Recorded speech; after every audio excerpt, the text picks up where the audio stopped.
So what's the next step with kind of your Era 1 live show? Well, I got this album coming out in January, which, you know, I mean, the way this started was that I reinterpreted, like, I got these offers to do 2 shows, and I, like what you spoke about earlier, where I finally decided, like, okay, let's do this. And I didn't want to just, I thought On This With Opera, which is my second record, I thought that was the most sort of defining album of that time, because it's got the atmospheres of the first record, and it's also got the atmospheres of the records that came after. I thought that one really kind of has all of it, but I didn't want to perform that exactly as it sounds on the record. Because it's quite old sounds and synth. Well, exactly, and I'm like, fuck, man. I mean, I'm not gonna say everybody's heard it, because I would be a rich man if everybody heard it, but a lot of people have actually heard it, and I would have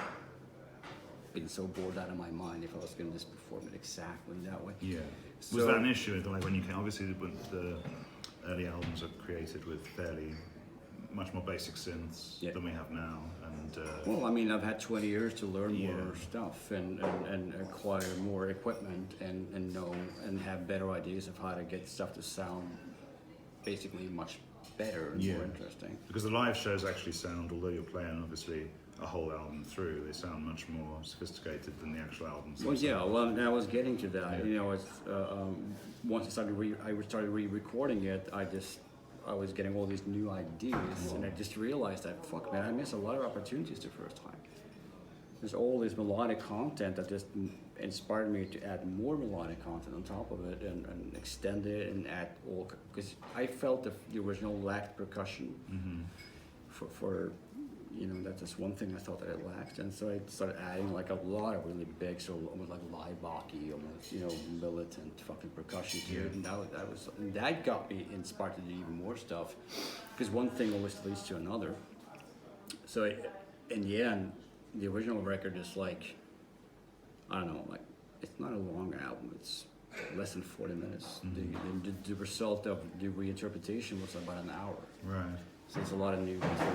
Yeah. So we're putting that out, you know, over again. So it's like a kind of a new album, but so it's got a lot of familiar melodies to it, you know. What? Tell us the title of that. Spirit of Rebellion, which is basically an English translation of the original title, which is On This With Opera, which is like a rebellious spirit. And who's releasing them? Oh, I'm doing it. Yeah. I haven't been signed to a label for 15 years, so, and it's like. Tell us about that then. Tell it, what made you decide to kind of carry on with that? DIY stuff? Yeah. Well, the short story is, I've signed a couple of bad deals, and you get fucked out of everything, and